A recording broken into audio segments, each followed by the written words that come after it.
சங்கீதம் 119 வசனங்கள் 65 முதல் 96 முடிய. கர்த்தாவே, உமது வசனத்தின்படி உமது அடியேனை நன்றாய் நடத்தினீர். உத்தம நிதானிப்பையும் அறிவையும் எனக்கு போதித்தருளும்.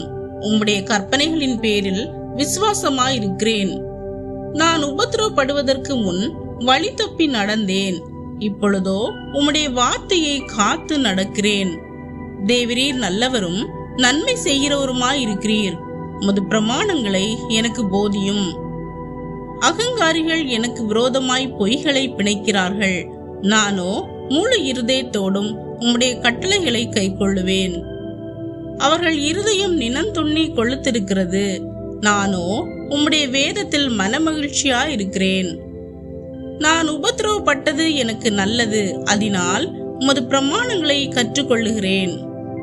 அநேகமாயிரம் பொன்வெள்ளியை பார்க்கிலும் நீர் விளம்பின வேதமே எனக்கு நலம். உம்முடைய கரங்கள் என்னை உண்டாக்கி என்னை உருவாக்கிற்று. உம்முடைய கற்பனைகளை கற்றுக்கொள்ள என்னை உணர்வுள்ளவனாக்கும். நான் உம்முடைய வசனத்திற்கு காத்திருக்கிறபடியால் உமக்கு பயந்தவர்கள் என்னை கண்டு சந்தோஷப்படுவார்கள்.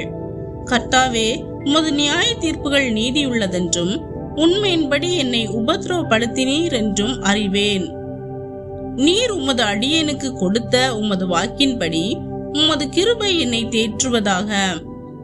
நான் பிழைத்திருக்கும்படிக்கு உமது இரக்கங்கள் எனக்கு கிடைப்பதாக. உம்முடைய வேதம் என் மனமகிழ்ச்சி.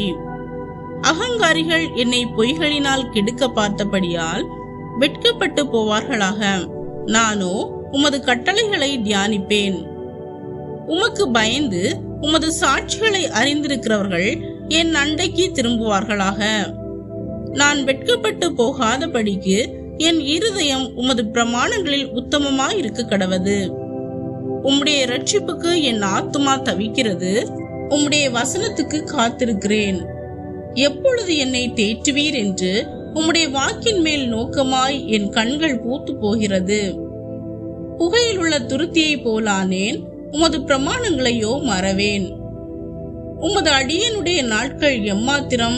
என்னை துன்பப்படுத்துகிறவர்களுக்கு நீர் எப்பொழுது நியாய தீர்ப்பு செய்வீர்? உம்முடைய வேதத்துக்கு விரோதமாய் அகங்காரிகள் எனக்கு குழிகளை வெட்டினார்கள். உம்முடைய கற்பனைகள் எல்லாம் உண்மையாயிருக்கிறது. அநியாயமாய் என்னை துன்பப்படுத்துகிறார்கள். நீர் எனக்கு சகாயம் பண்ணும்.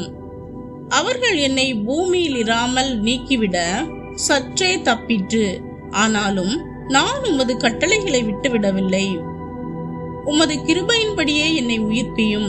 அப்பொழுது நான் உம்முடைய வாக்கின் சாட்சியை காத்து நடப்பேன். கர்த்தாவே, உமது வசனம் என்றென்றைக்கும் வானங்களில் நிலைத்திருக்கிறது.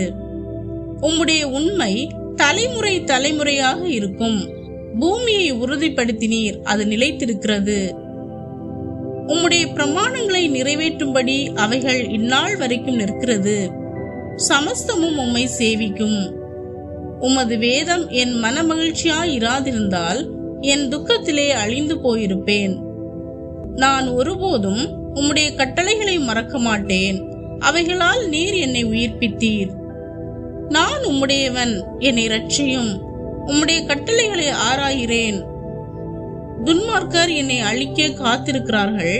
நான் உமது சாட்சிகளை சிந்தித்துக் கொண்டிருக்கிறேன். சகல சம்பூர்ணத்திற்கும் எல்லையை கண்டேன். உம்முடைய கற்பனையோ மகா விஸ்தாரம். ஆமேன். பிரியமானவர்களே, 119 சங்கீதத்தின் இந்த பகுதியானது தேவனுடைய வார்த்தையின் நன்மை, துன்பத்தின் பயன் மற்றும் அவருடைய சத்தியத்தின் நித்திய தன்மையை அழகாக எடுத்து காட்டுகிறது. சங்கீதக்காரன் தேவன் தமக்கு நன்மை செய்தவராக இருப்பதை ஒப்புக்கொண்டு துன்பங்கள் தான் அவரை தேவனுடைய கட்டளைகளுக்குள் நடக்க கற்றுக் கொடுத்தது என்றும் கூறுகிறார்.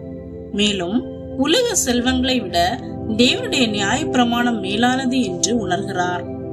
இறுதியில் தேவனுடைய வார்த்தை என்றென்றும் நிலைத்திருக்கிறது என்றும், மனிதனின் எல்லைகள் குறுகியவை என்றாலும் தேவனுடைய கட்டளைகள் எல்லையற்றவை என்பதையும் அறிவித்து, எந்த சூழ்நிலையிலும் தேவனுடைய வார்த்தையை நம்பி நடப்பதே வாழ்வின் உண்மையான பாதுகாப்பும் வழிகாட்டுதலும் என்பதை உறுதிப்படுத்துகிறார். இன்று கூட நம்முடைய வாழ்க்கையிலும் பல துன்பங்கள் வரலாம். அந்த துன்பங்கள் அனைத்தும் நம்மை உடைக்க அல்ல, மாறாக நம்மை திருத்தி தேவனுக்கு அருகில் கொண்டு செல்கிறது. தேவனுடைய வார்த்தையை பிடித்து கொண்டால் எந்த சூழ்நிலையிலும் நம்மால் நிலைத்திருக்க முடியும். உலகத்தின் செல்வங்களும் புகழும் நிலையற்றவை, ஆனால் தேவனுடைய சத்தியம் என்றென்றும் நிலைத்திருக்கிறது.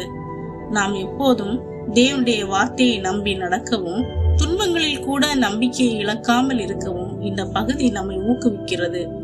எனவே எந்த துன்பங்கள் வந்தாலும் தேவனுடைய வார்த்தையை விட்டு விடாதீர்கள்.